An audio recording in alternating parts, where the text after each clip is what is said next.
ऊंचे औहदे पर बैठे हो तो आपका कर्म बुरा नहीं होगा।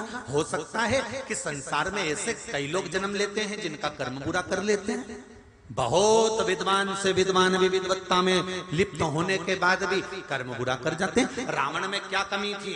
सब कुछ था, सोने की लंका थी, मंदोदरी साथ थी, भरा पूरा परिवार था, कुटुंब कबीला था, शिव का उपासक था, शंकर की आराधना करता था, जिसके ससुर जिसके पिता स्वयं भगवान शंकर के यहाँ पर यजमान पांडित्य कर्म करते हो, ऐसे विद्वान रावण का कर्म बिगड़ जाना ये सोचने वाली बात है कि क्यों, किस कारण से। जब व्यक्ति का अभिमान, व्यक्ति का अहंकार, व्यक्ति की अभिमत्ता, व्यक्ति की अकड़, व्यक्ति का अहम जब सामने आ जाता है तो उसका करा घरा सारा की सारा कर्म बेकार हो जाता है। ये समझना है हमको कि हमारी वाणी में, हमारे व्यवहार में, हमारी विद्वत्ता में कहीं अहम प्रवेश तो नहीं कर गए, कहीं अहंकार प्रवेश तो नहीं कर गए।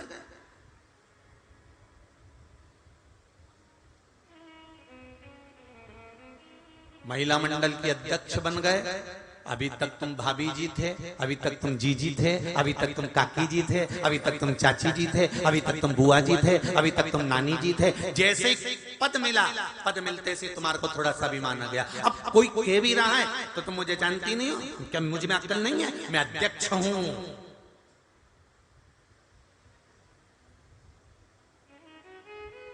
क्या मुझ में विद्वत्ता नहीं है? रावण को प्रत्येक मंदोदरी ने समझाया, स्वामी सीता को वापस दे दो, इस लंका को बचा लो। रावण कहता है, तुम मुझे जानती नहीं है, अभी मैं कितना विद्वान, सारे ग्रह मैंने बंधन करके रख रखे और तू मुझे समझाने चलती।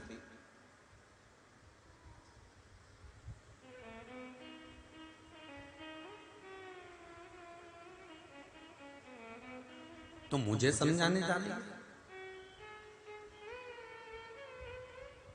बहुत ऊंचे अवधे पर बैठने के बाद भी अगर अहंकार तुम्हारे साथ में है तो समझ लो कि तुम्हारा विनाश निश्चित है, विनाश निश्चित है।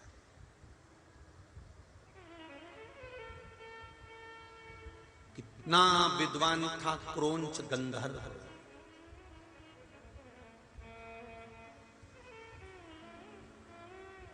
कितना विद्वान था क्रौंच गंधर्व। कहते हैं क्रौंच गंधर्व अगर कोई गलत काम करता था तो उसको रोक देता था। ए, तुम क्या कर रहे हो? क्या कर रहे हो तुम?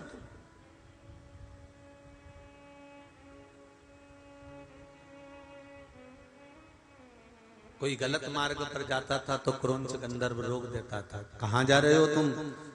ये गलत संगत की ओर नहीं जाना,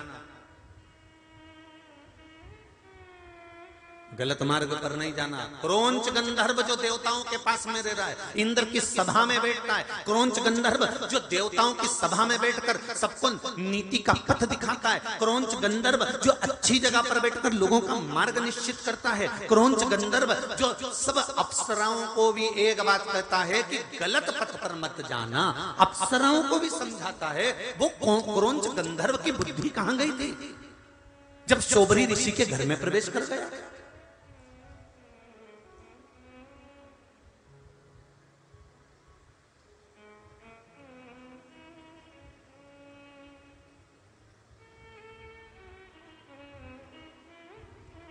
और किसके घर में गया?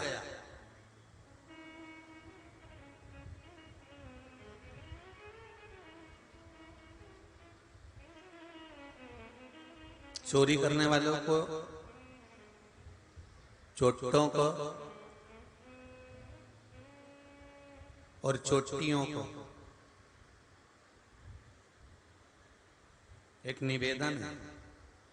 चोरी करने के लिए बहुत घर पड़े हैं, मेला पड़ा हुआ है, मार्केट पड़ा हुआ है, बोलो सही है कि गलत है? पूरा बाजार पड़ा हुआ है, शादी ब्याह पड़े हुए हैं, बहुत सारी किटी पार्टियां पड़ी हुई हैं। अगर चोरी ही करना है तो ऐसी जगह जाकर करो। पर चोरी कितना पापी चोर होगा, उसके पूर्वजों को कितना धिक्कारते होंगे देवता कि वो चोरी करने भी जाता है तो तीर्थ में और कथा में। जहां भक्त जाते हैं, जहां भगवान का भगत पहुंचता है, जहां भगवान का स्मरण करने वाला पहुंचता है, जहां भगवान का नाम जाप करने वाला पहुंचता है, तुम्हारा भाग्य कहां चले गया? क्या मेले नहीं लगते? क्या झूले नहीं लगते? क्या मार्केट में भीड़ नहीं होती? क्या मार्केट में नहीं जा सकते? चोरी करना है तो ऐसे जगह पर जाकर चोरी करो जहां भगवान का भजन ना हो रहा हो, जहां भगवान का कीर्तन ना हो रहा हो, जहां भीड़ भड़के में परमात्मा का नाम जाप ना हो रहा। चोरी करने का शौक है, भगवान ने तुम्हारे ललाट पर सील लगाकर भेजा है कि तुम चोरते हो तो चोरी करो, जाओ।